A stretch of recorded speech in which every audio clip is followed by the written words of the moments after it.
Welcome everybody. My name is Ashish Mathur. I am the co-founder and the executive director of the non-profit organization called the South Asian Heart Center. We are in the exhibit hall doing some biometric screening. So if you have not done that already, you could stop by after this and get that done. The topic for today is off the beaten track. It's called Heart in Your Hands.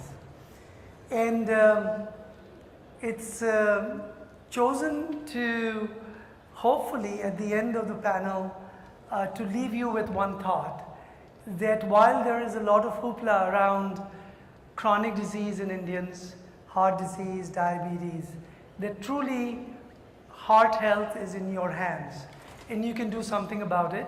And with our experts here today, each one of you can take back something that you can bring it into your lifestyles and change the course of chronic disease in your life. You hear a lot of the dire straits Indians are in. A very high incidence of heart disease. 3 or 5 people in the world that have heart disease are Indians. And 1 out of every 2 people in the world who have diabetes is Indian. 25% of the heart attacks occur to people less than 40 years of age in Indians, and 50% occur before the age of 55, which are young ages and much younger compared to other populations. So these stats are quite stark. And a lot of us just throw up our hands in the air and blame it to either fate, oh, it's our genetics, or to chance, oh, I had the luck of the draw and I got a heart attack. But a very few of us think about it as a choice that we are making every single day. And so that's what we are going to be talking about today, that we can choose to do something differently. And we can choose to do something very simply every day of our lives. We can take heart health in our hands and literally change the course of that. Pre-diabetics or people who are about to kind of tread on this path towards diabetes can change that today. And certainly you can prevent, or at least 80% of the times prevent heart attack. The South Asian Heart Center is actually a unique non-profit organization that's focused on this particular issue. And it's focused on what we call lifestyle meds, MEDS, for meditation, exercise, diet, and sleep. And today, we have assembled a panel that's focused in their practices around lifestyle, and how with lifestyle we can truly make a difference. Meditation, exercise, diet, and sleep. If you can remember those 4 things as you go out today, you can truly make a difference to yourselves. It's incredible the amount of evidence and the science that's been building around lifestyle. But as you all know, there is so much myth, there is so much stuff that comes out today that negates what we knew about yesterday. And so in order to kind of put all of that in perspective, I'm going to ask Dr. Molina, who's actually summed up all of the study around lifestyle on a single piece of card and has brought that to you so you can pick it up before you leave today, on lifestyle meds, the science behind it. And with Dr. Molina, I'm going to have him focus specifically on stress and how it relates to chronic disease, and how tools around stress management can help you successfully age and live a long life. So Dr. Molina. Thank you, Ashish. I think Ashish sort of have summarized the whole 1-hour conference. In many ways, there's very little to add to that. But I'd like to start by giving you a little bit of a historical perspective. The South Asian Heart Center will be 10 years next year. And it arises from the need that we saw in the community. El Camino Hospital is the hospital of Silicon Valley.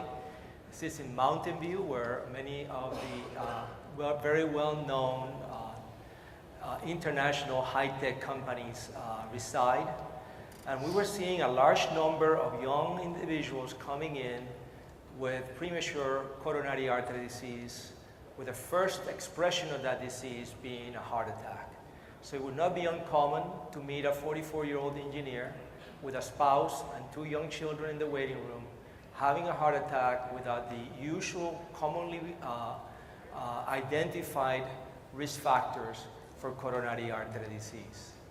And as an interventional cardiologist, it was really sobering to see the epidemic of cardiovascular disease occurring in front of us without knowing what the reason underlying it. At one time, we were very ignorant, thinking that, well, South Asians must have smaller coronary arteries, which is not true.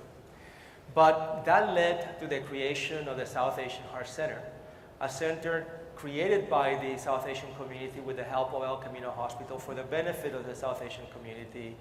And it's actually, its job, its mission is to decrease the incidence of cardiovascular disease and diabetes in this population. Now, I was in charge of developing the tools to deal with this issue.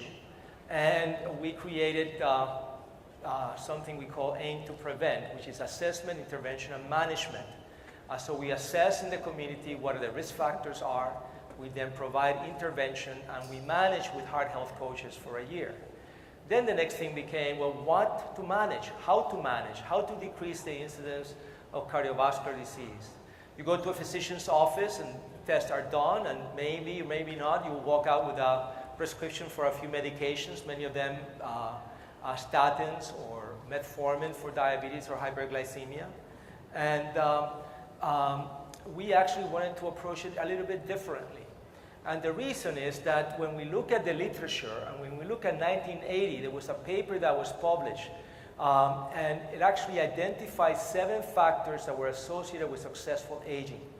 And those factors, if present in an individual at the age of 43 or 47, that individual was expected to live 12 years longer than someone who had 3 or fewer of those factors. As we then continue to look at the literature, we actually identified both in this country and in Europe factors that were associated with a 78 to 79% reduction in heart attack. Those factors were normal weight, eating vegetables and fruit, no smoking, and being physically active. And actually, that is actually the cornerstone in which our program was developed. Now, Ashish mentioned MEDS, which stands for meditation, which is stress reduction.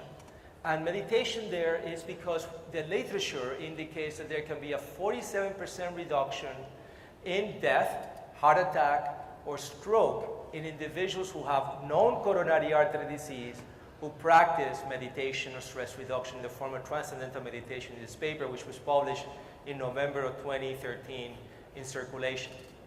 And there are multiple papers indicating that there are significant health benefits to stress reduction. Actually, that comes from India.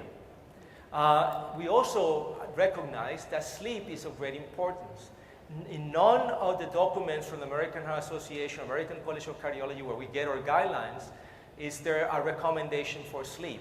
But if you look at the literature, you will identify, starting with the Alameda study, the one that I mentioned, the first one published in 1980, that one of those 7 factors was sleeping 7 to 8 hours per night.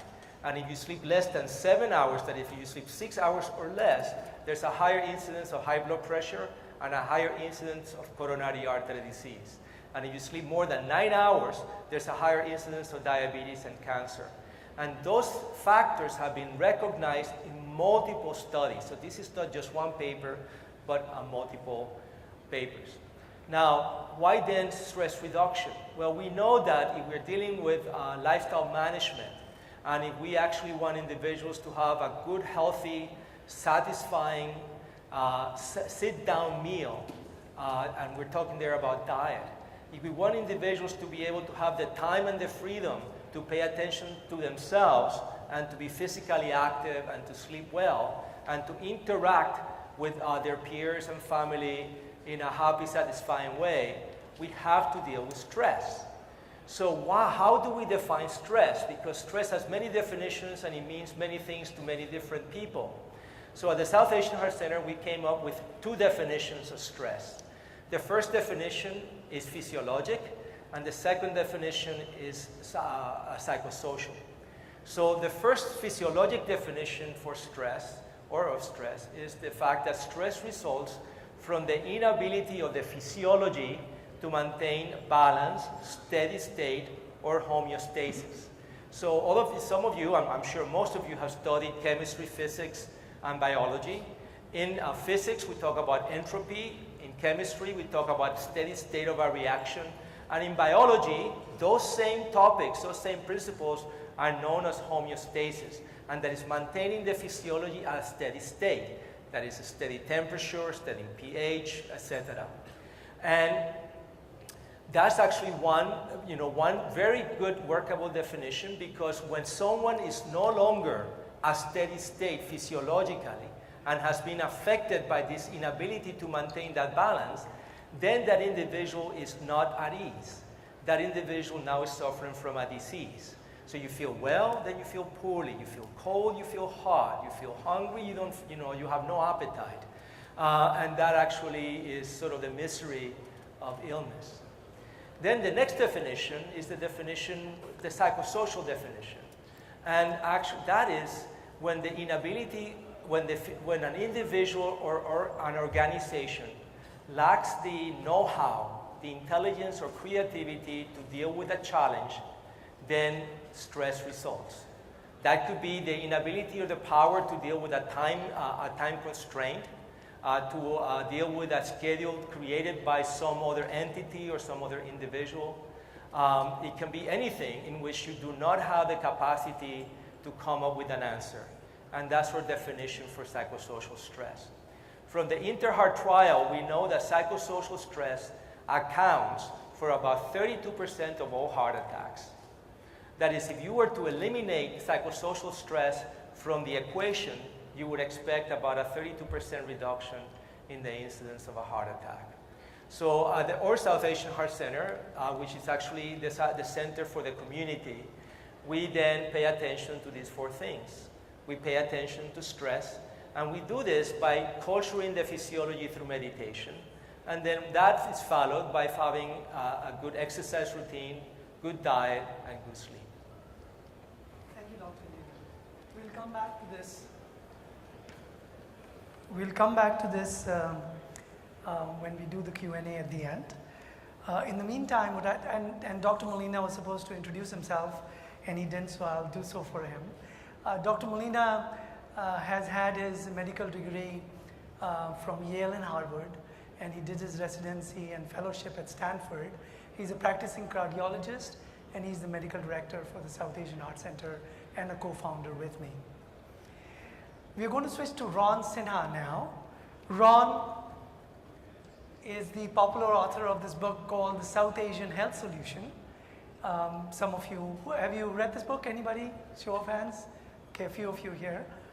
But this is becoming very popular because what he's done here with this book is to net out kind of the issues around South Asians and what are some of the solutions in a very, very simple, easy way. So Ron, my question to you is the following. We have an epidemic out here. You see a lot of it in your practice. And I'd like you to address this issue from a family health perspective. How is the family, and how can the family do more to address it right in the household and then be able to take it forward? Great, thank you. And please do introduce yourself. Sure, yeah. So, first of all, a pleasure to be here, and I just want to give full credit to South Asian Heart Center for the tremendous work they've done in the community. I don't think any entity has done the amount of work they have done to really bring this into the public awareness. I really applaud their efforts. I'm an internal medicine physician with Palo Alto Medical Foundation. I started practicing medicine over a decade ago, and my office was set up right next door to Oracle in Redwood Shores. And I was trained in medicine to basically to look at a typical heart attack patient as being an older white person who smoked cigarettes and ate red meat. And that's sort of what my vision of heart disease was. And then all of a sudden I'm starting practice and I'm seeing young folks like Dr. Melina mentioned in their 30s and 40s developing prediabetes, diabetes, and early heart disease. I started giving the conventional advice that I typically was learned about in medical training. And what was happening is, although some people were doing better, I was at a loss because many of them were actually doing worse. And the toughest part for me with that journey was I was actually following a lot of the standard guidelines to the T. I was exercising 30 minutes at least 4 to 5 days a week. I was eating plenty of vegetables. I was doing sort of all the right things on paper. I actually watched my health sort of spiral out of control, and I developed metabolic syndrome and prediabetes as well.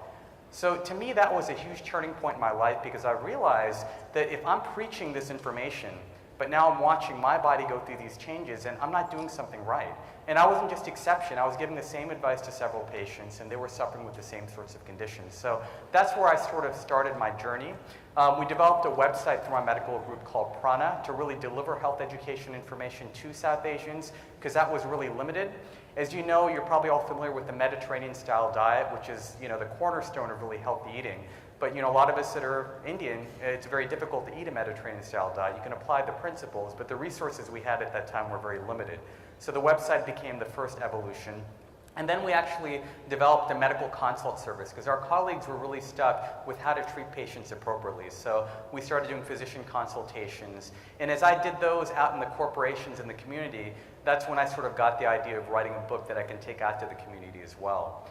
Most of my work, I actually see patients 2.5 days a week, but most of my work is done at Silicon Valley companies. I design health education and wellness programs for companies. And to me, the big paradox is at these companies, employees are showered with endless benefits, on-site fitness centers, nutrition at the cafeteria, yet they're still struggling so much with chronic health conditions. I became obsessed with diabetes and heart disease, but today I'm seeing so much autoimmune disease, premature arthritis, aches and pains, premature aging. It's overwhelming. And so, for me, the journey has been, it sort of started off in that way, but as I talked to my physician colleagues and my wife to address Ashish's question, I realized that a lot of these conditions that I thought would happen in adults are presenting in kids. So to give you an example, in reference to Ashish's question, my wife is a pediatrician who formerly practiced in Fremont, and over 95% of the patients she saw were Indians.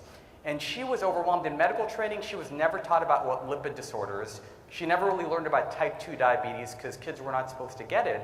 But she is seeing kids coming in with high triglycerides, metabolic syndrome at the age of 5 or 6. They're already developing fatty livers. They're developing adult conditions at a very early age. And these are the actual children of many of the patients that I see. Many of my patients are VCs, they're entrepreneurs with unlimited resources, and their kids are developing these issues. So Ashish mentioned a major point is that this cannot be an individual approach. It has to be a family approach. So if you look back at the life cycle, a lot of this starts in pregnancy.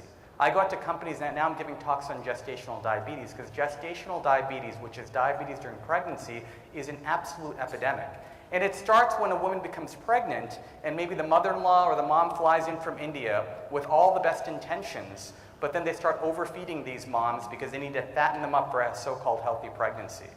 And when that fattening up happens with those chapatis and all those, things that we're sort of feeding kids, sweets, feeding that to the pregnant mom, what happens is you're already setting the foundation for that condition, insulin resistance, in the womb. And then typically what happens is a lot of these kids, unlike Hispanics and other kids, they're born very skinny. And the problem is when you look at their curves on a growth curve, they look like they're underweight. And the reason these Indian babies look like they're underweight is because the scale is set to Western standards. It's not a global scale that we use in the clinic. So what's the reflexive response? The parents, the nanny, and the grandparents have one mission, and that's to fatten that baby up as quickly as possible, okay?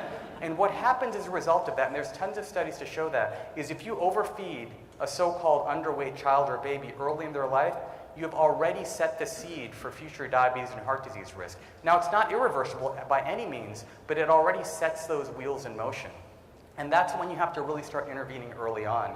Because a lot of times I might be counseling parents, but still the kids are eating junk. The types of foods that they're eating in the cafeterias that are packed into their lunch boxes, so much juice. One of the things my wife tells me over and over again is just kids don't eat vegetables nowadays because they're used to having Capri Suns and energy bars and all the sugary sweets, and it's really perpetuating that. So unless we take that family lifestyle approach, we're really going to be stuck with the situation. So really the way to approach this is to take that full lifestyle approach, but every member of the family has to be there. I was talking to Ashish about this, and I think our most successful consults in the community, in the clinic, are when both parents come, not just one person, the husband, the wife. If you can bring the teenagers in and then make those game-changing interventions, that's when we really start to see disease risk start to reduce. And it really, I think the big challenge has been sometimes we think that you have to make dramatic, non-sustainable changes to see things happen, and you don't. For a lot of people, actually, it's just stress management. That's the key thing they have to work on. When they fix that, as Dr. Molina iterated, everything else comes together. They have to fix maybe one component of their diet. In my practice, we see so much insulin resistance, often just curtailing the excess carbohydrates can be enough.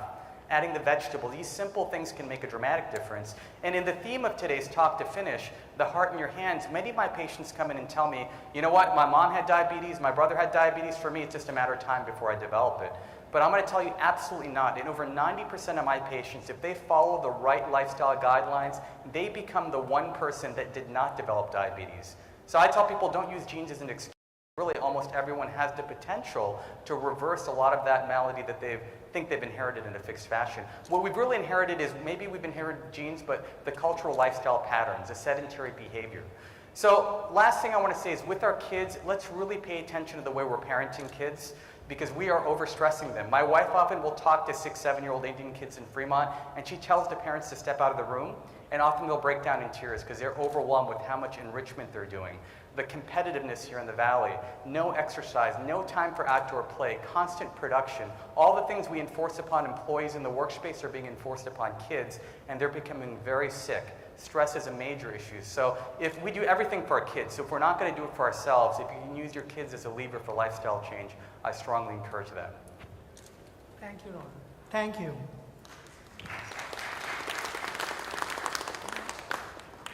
And so our last panelist today was a very special guest to us. She has been called the most prominent Ayurvedic doctor by the Chicago Tribune. And she's the author of 2 books, one of which is here today called The Ageless Woman.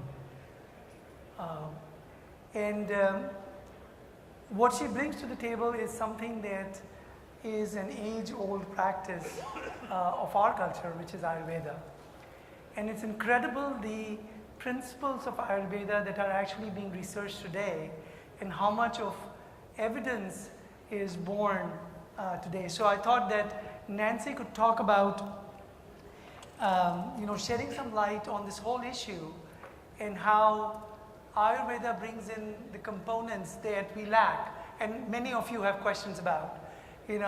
How much should we eat? When should we eat? When should we walk? What is the timing of certain things? And Ayurveda has a lot of answers to that. So, Nancy. Thank you very much, Ashish. I'm really excited to be here and privileged to speak to you all today about my favorite topic, which is natural approaches, lifestyle approaches to staying and getting healthy. And I just second everything that Dr. Molina and Dr. Sinha here have said so far. I think in my practice, which I started in 1987 after a trip to India, in which I learned some basic pulse assessment and principles of Ayurveda as part of an independent study I did when I was at Stanford in my psychiatry residency. And I was actually so taken by what I learned in India that I decided at that time, coupled with, I must say, some disenchantment with the approach to health that I was learning at the time, nothing to say negative about my training there. It was excellent, but I think that the tools we had to work with, which were simply medication and some psychotherapy that at that time really wasn't so effective. We now have cognitive behavioral therapy, which is effective for anxiety and depression, which, by the way, also are risk factors for heart disease. So I really loved my experience in India, and when I came back, just as one of those natural synchronicities, I got invited to head up a clinic in Washington, D.C., and I decided to leave my training in traditional psychiatry and begin to practice an integrative practice, one of the first ones in Washington, D.C. area, which was focused particularly on integrating the concepts of Ayurveda. I'm just wondering, how many of you, I don't have to ask how many of you have heard of Ayurveda. I think I would think every hand will come up, right? So almost. Some haven't heard of Ayurveda. The traditional system of medicine, of course, of India. And many of you, even if you maybe haven't experienced it as a health system, if you grew up in India, you may have, or you have grandparents who cooked with turmeric, or of course you all do that, right? You're all practicing Ayurveda when you practice your traditional Indian ways. And what I wanted to bring to your attention today, because I think that especially when one gets a Western education, what I have experienced is that those who have been educated in a Western way from India often don't really have much knowledge of, or maybe even appreciation of, that traditional system of medicine. And when I started 30 years ago, there wasn't much research on Ayurveda. In fact, there wasn't much research on the things we're talking about today in our medical journals. It was extremely rare to find anything about exercise or diet or nutrition or a spice. But that's all changed today, and along with it has been really a very strong scientific validation growing for Ayurvedic principles. And as lifestyle and diet and herbs and nutrition and spices are being researched, it's being found that what was recommended in Ayurveda and has been part of traditional Indian culture, just lifestyle, maybe not so much this generation, but in past, is actually extremely healthy, and many of the recommendations are borne out now by modern research. So I wanted to share some of the favorite recommendations that I have that research has recently validated. And I wanted to maybe share, first of all, an exercise with you all. If you all want to just take your pulse, either wherever you can feel it easily. This will be a little kind of a self-assessment that we can do to see how stressed our heart is feeling. So first of all, just feel your pulse and just note first, is it a steady beat? Is it one after another in a regular rhythm like that? If not, if you're skipping, if it's irregular, then you should see your doctor and get that checked out, because that could be something very serious. It could be something not serious, but just something you should be aware of. It may even represent some mineral deficiency. All right, now what I'd like you to do is just take a really deep breath in and then slowly let it out while you take your pulse and noting what happens with your pulse. And another deep breath in and then out. Okay. Anybody notice anything with that? Did it, yeah, it slowed down when you let the air out and it speeded up when it went in. Now, that's something you can practice at home and just make sure that that's what happens for you. If it doesn't happen, if it's going steady, steady, steady, that would mean that your sympathetic nervous system is overriding your parasympathetic. You're in a state of stress and your heart is feeling it. And that would be a sign that you really are in need of some deeper relaxation, some kind of stress reduction. And this meditation that Cesar was talking about, and that's recommended and taught through the South Asian Heart Center. Many of you, how many have heard of transcendental meditation? Quite a few of you. There's been a lot of research on it, and the American Heart Association recently, about a year and a half ago, reviewed all the meditation techniques for heart disease and for high blood pressure, and basically their conclusion was the evidence is only strong enough at this point to recommend transcendental meditation as an intervention in cardiovascular disease. And as Dr. Millia mentioned, there's a 47% reduction in recurrent heart attack or stroke or death in people who've had a heart attack they learn and practice transcendental meditation, it cuts their risk of having another one by almost 50%, and a statin only cuts it by 38%. Now, we're not saying one or the other, both, and perhaps you'll be, one of the 80-some%. But don't quote me on that. I know those statistics are not necessarily additive, but you can really increase your chances of living a long and healthy life without another heart attack if you manage your stress and you also manage your metabolism. So just a couple things. When should we exercise? Ayurveda has always said during the so-called kapha time, the time when the body's a little more sluggish, is a good time to actually exercise to counteract that. So it always said in the morning, maybe between 6 and 9 or 10, and then in the evening, the early evening hours also. And in fact, research recently showed that exercise aerobically in the morning will result in a more relaxation of the heart during the sleep at night. Blood pressure will dip as it's supposed to. And also that one will get more deep sleep. And those of you who are interested in growth hormone, that anti-aging hormone, we produce more of it in deep sleep. And it seems when you exercise in the morning, your sleep at night will be more, spend more time in that deep sleep, that rejuvenating and age protective sleep. So another thing is that Ayurveda recommends we should eat our main meal when, do you think? When's the best time to eat the most food of the day?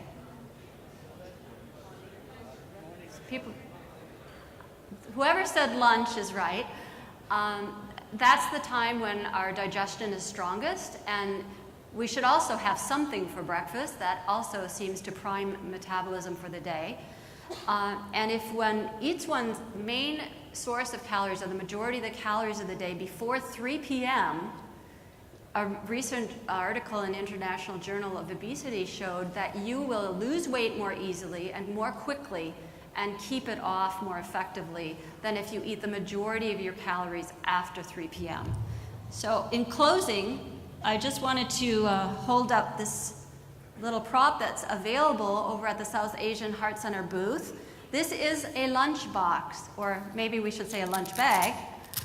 And you could put a sandwich in it, but I would recommend, it's got a little thermal to it, that you get a thermos or a thermal flask and cook a little khichdi, maybe make it with quinoa or barley instead of rice, and some of your favorite dal or beans, and 2 generous portions of cooked vegetables, of course sauteed with plenty of turmeric and spices to aid your digestion and be anti-inflammatory. Put that in the thermos, pack it in the morning. You can make it in a crock pot overnight, and you have this amazing lunch that will leave you so satisfied, will stoke your energy during the day, and when you get home you won't be so starved and start just putting anything that you have around that's handy in your mouth. So I really encourage you to have that main meal in the middle of the day. Thank you. Thank you. So we have time for a few questions. I'm going to kick that off. Could you please put in your questions through the app if you have it?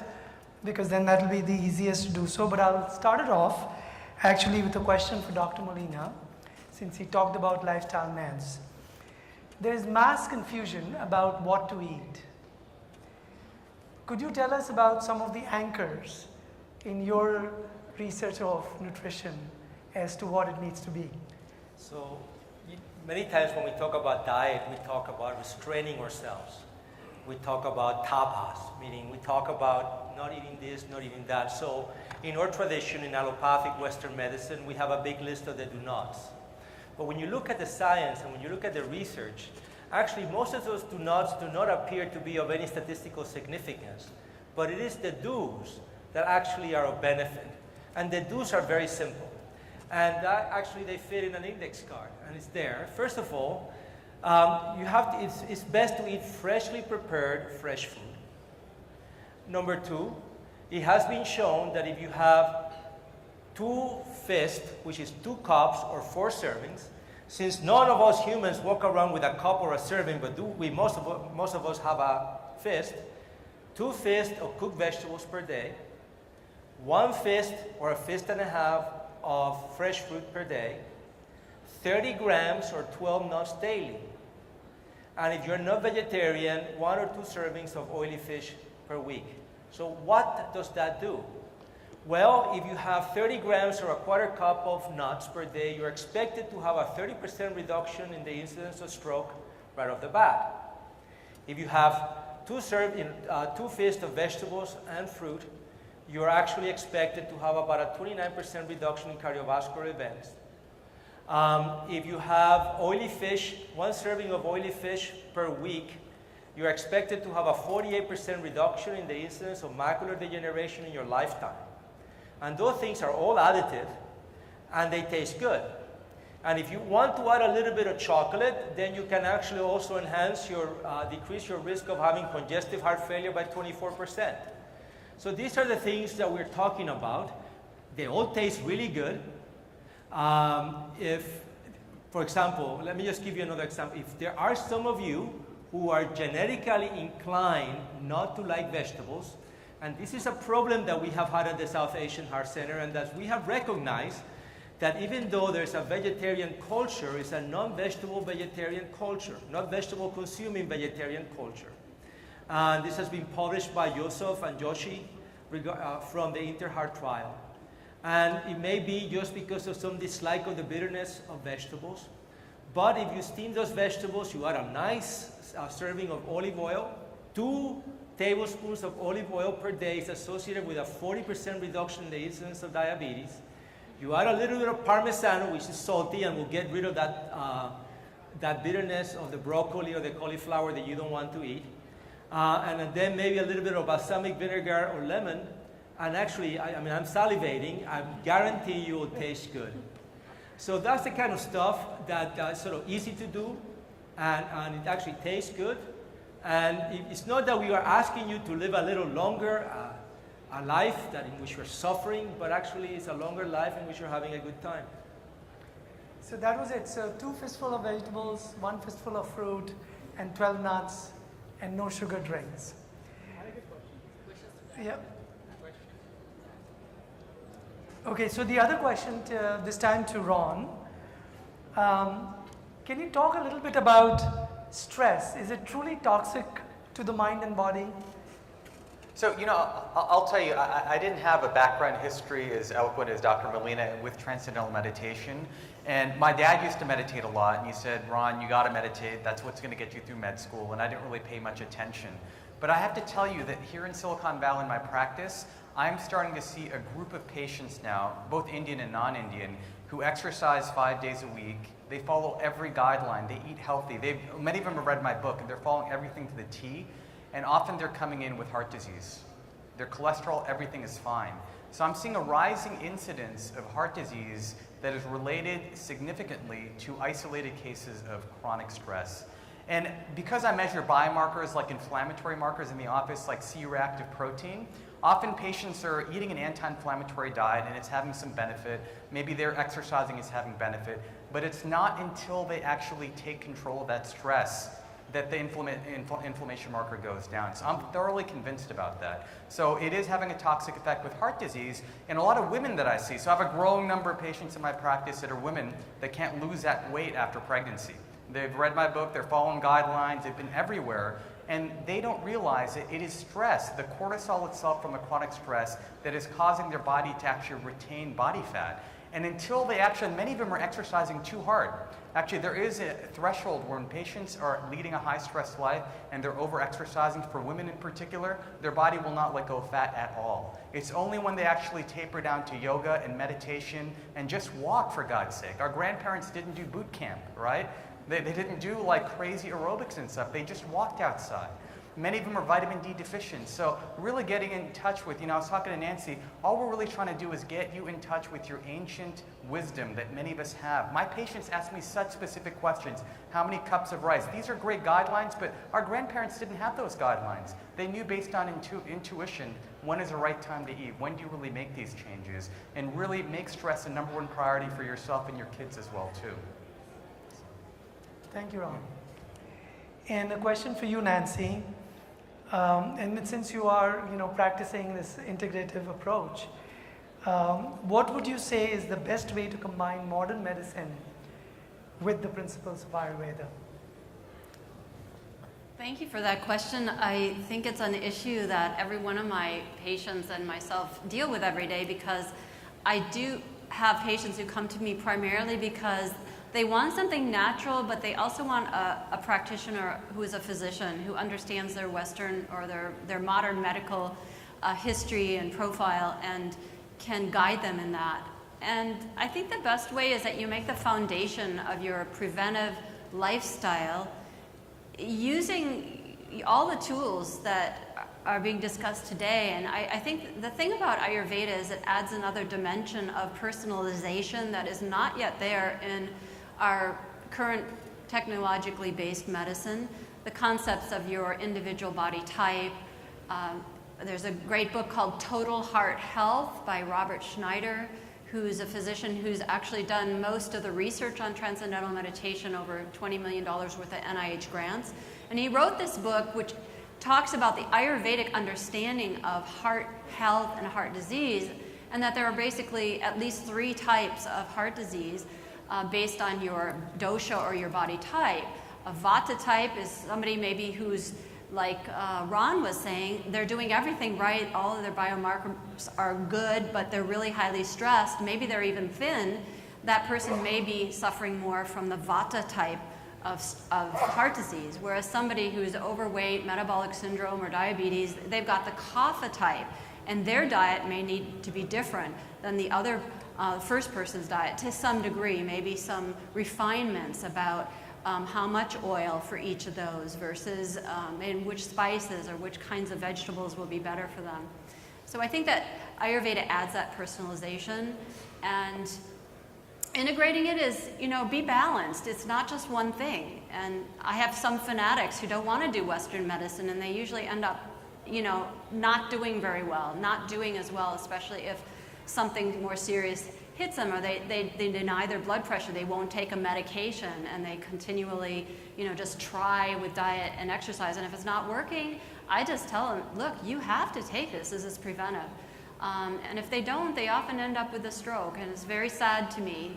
People who are dedicated to their health, be balanced about it, and don't just rely on Western medicine, because the guidelines really aren't enough. The whole stress reduction and adding transcending.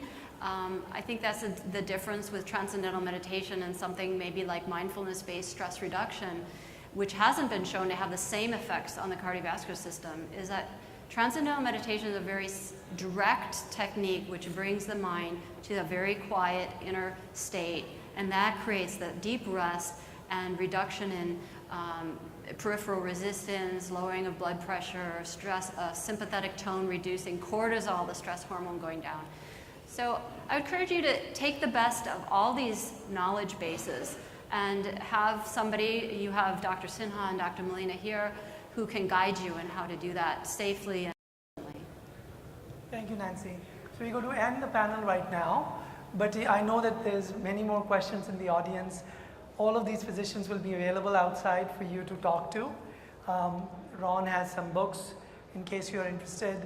Dr. Molina has got his cards if you want to pick them up from him. But please do feel to ask them questions. Thank you very much.